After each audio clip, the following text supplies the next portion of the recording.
Olá, voltamos a conversar com o professor da Uncisal, Pedro Menezes, que é doutor em Física aplicada à Medicina e à Biologia pela USP e coordena um laboratório na Uncisal que desenvolve equipamentos para testes de audição.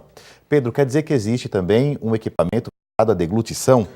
Uma professora chamada Érica Henriques, da universidade, estava fazendo um mestrado e nos procurou para desenvolver algo que pudesse quantificar esse teste, porque atualmente o teste é feito subjetivamente, ela avalia, vê medidas, mas todas subjetivas, a impressão do pesquisador é que fica. Então, ele é aplicado para o diagnóstico de qual doença? Deglutição. Da deglutição. E tem deglutição anormal, chamada deglutição atípica, que é um problema que acomete muitas pessoas. Então ela queria algo objetivo, e uma das maneiras era essa. Então nós desenvolvemos junto com ela um microfone, que é um microfone específico para pegar esses sons da deglutição. Deu um trabalho danado, porque tivemos que passar meses normatizando, quer dizer, encontrando o que era o normal, o que era o som normal da deglutição. Não havia esse padrão antes? Não havia esse padrão antes, pouquíssimas pesquisas nessa área, a gente encontrou pouquíssimos trabalhos. Então ela deu um trabalho, ela tem deglutir líquido, sólido e pastoso, e ter um padrão para cada tessitura dessa, cada densidade, e aí conseguimos esse padrão, e depois ela testou em algumas pessoas que tinham problema de deglutição, para encontrar a diferença, esse ponto crítico entre o que é o normal e o que é o alterado. Uma deglutição atípica, ela pode causar que tipo de dano à saúde? Aí diversos, desde apneia, ronco e problema de má deglutição, você engole o globo inadequadamente alimentar, né? Então o bolo alimentar. Então, tem vários problemas que podem causar, inclusive um deles é esse, a apneia noturna, enfim, tem vários problemas. Esse equipamento está sendo produzido hoje? Ela está testando ainda. Foi ótimo porque ela apresentou em vários congressos, inclusive internacional, ganhou o prêmio com esse trabalho. E ela hoje continua com essa pesquisa, possivelmente para o doutorado. Agora ela vai ampliar esse estudo para tipos específicos de deglutição. O nome da professora é mesmo? Érica Henriques. Érica Henriques, professora da Uncisal. E existe também um outro equipamento que mede o zumbido? Existe. A gente... Antes disso, Pedro, esse zumbido que muita gente escuta, ele pode existir ou não? Normalmente ele não é ouvido por quem está de fora. Então só quem escuta é a própria pessoa. Em casos raríssimos na literatura, você pode colocar um microfone e gravar alguma coisa, mas é muito difícil. Normalmente, quem escuta é só a pessoa. Então você imagina a pessoa tratada como louca. E é perturbador. Perturbador, né, e tem uma relação assim muito grande entre zumbido e suicídio. Porque o cara começa a escutar coisas que ninguém escuta, e aí ele termina se apavorando com aquilo, o som pode ser muito intenso. E já chegou um paciente uma vez para mim e falou assim: doutor, tem como eu destruir esse ouvido aqui?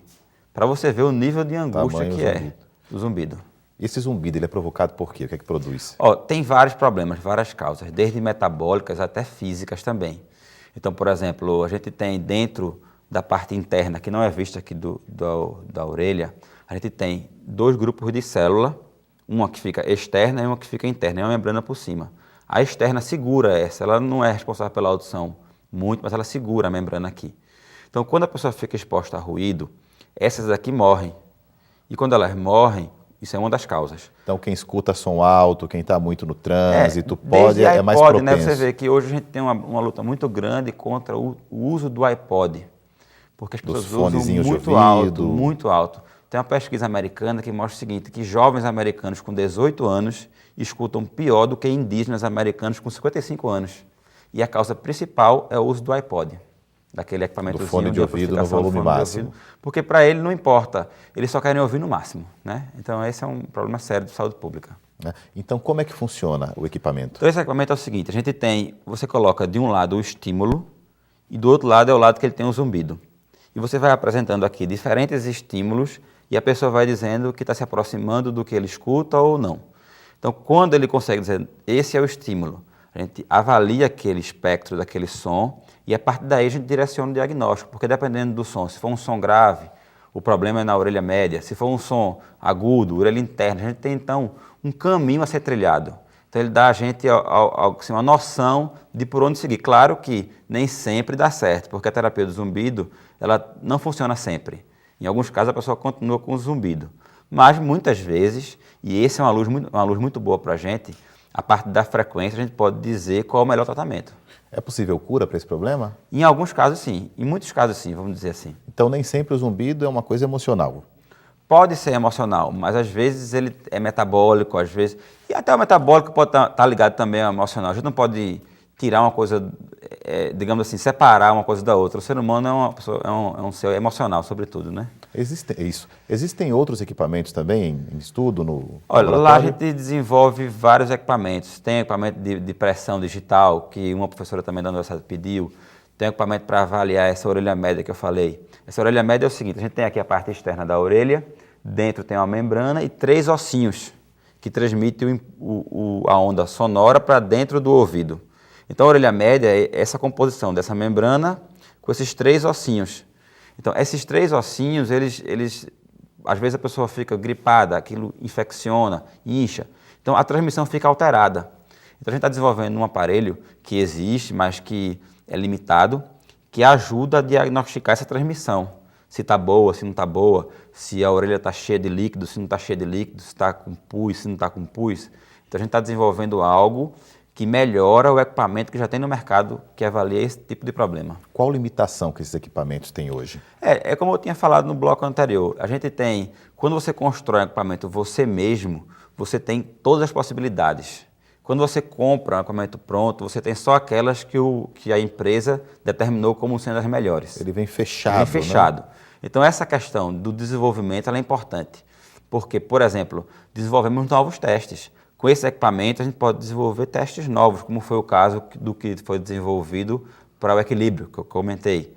Então, nesse do diagnóstico da orelha média também, como ele é aberto, podemos desenvolver novos testes. E é por aí, e é desse jeito que a pesquisa anda. Sem contar que a tecnologia é nacional, Nacional, né? alagoana, né? Em contraposição aos produtos importados, né? Que geralmente vêm com preço mais caro. Muito mais caro, porque o que eles estão cobrando ali não são os componentes eletrônicos.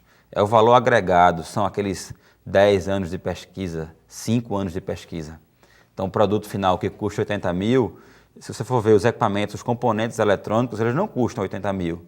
Eles custam o mínimo. Mas aquele tempo todo que eles gastaram para a pesquisa, eles cobram no final. É tudo cobrado, tudo embutido, né? Nossa ideia é desenvolver equipamentos que a gente possa repassar para os setores que fazem diagnóstico gratuitamente a preço de custo. Então a gente ofereceria para a ADEFAL, para a UNCISAL, para a UFAL, para todos os centros de Alagoas que oferecem esse serviço gratuito, a preço de custo, o mínimo que é necessário para comprar os componentes e montar o equipamento. Perfeito. Pedro, vamos fazer mais um pequeno intervalo. Daqui a pouco a gente volta com Pedro Menezes falando sobre física aplicada à medicina e à biologia nos testes para a audição. Não saia daí, o Conhecer volta já já.